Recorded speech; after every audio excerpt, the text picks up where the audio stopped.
My name is Biba Dow and I'm a director at Dow Jones Architects, and we're the architects for Grand Junction at St Mary Magdalene, the new building that we're standing in now. Our brief was to make the Church of St Mary Magdalene more accessible and to invite people into the church to be able to use it for a wide array of community and arts activities. And so we designed a building that fits between the west end of the church and the east end of the school, which is behind me, and which has within it different spaces that allow different communities to use these two buildings in different ways. I think what was most interesting for us was how to find an architectural language that drew together two very different buildings, a Victorian ornate church and a contemporary community building that would have a relationship with the church. And so we were looking at architectural details that joined the two together but allowed the new building to have its clearly distinct voice.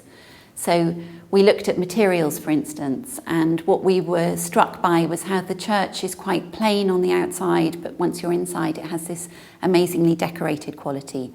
And we were interested in how to bring some of that to the outside of our contemporary building that might invite people inside and want them to find out more about the church. And so we used a type of glazed terracotta faience on the outside of the building that has this very decorative quality. And we designed a frieze on it, which is based on the floor tiles of the church. And we used those motifs as a pattern on our new building. And then inside this building, it's in situ concrete, and the idea about that was that the undercroft of the church, which was rarely used before, is made of Victorian in situ concrete, and we wanted to, in a sense, be drawing that space out into this building and making it open and inviting. And I think one of the most engaging parts of the project for us was that we worked really closely with our clients and the team and the builders, with the local community, to make them part of the process before the building even opened.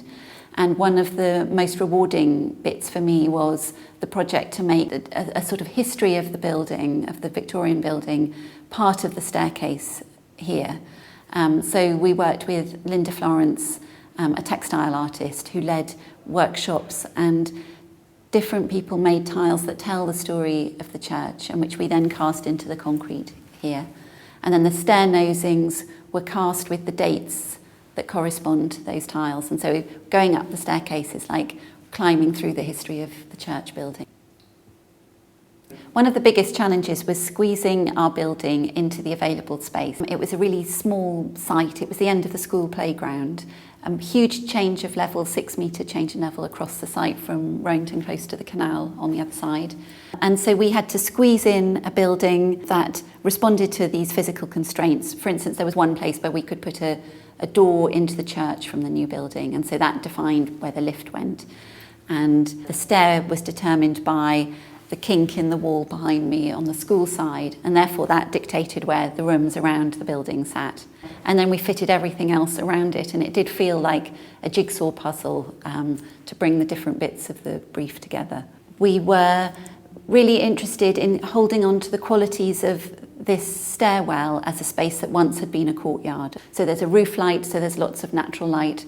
There are a lot of external materials so that it has those qualities of having been an exterior space.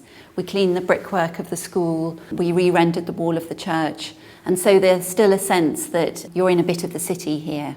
And I think that's been one of the qualities we were looking for, that this place is for people to come into and use in a very free and public way. Whether you come in from the park or from Rowington Close, you can find your way around any of the spaces, either in the new building or into the church or its undercroft, which is an amazing space that we've really loved bringing back to activity.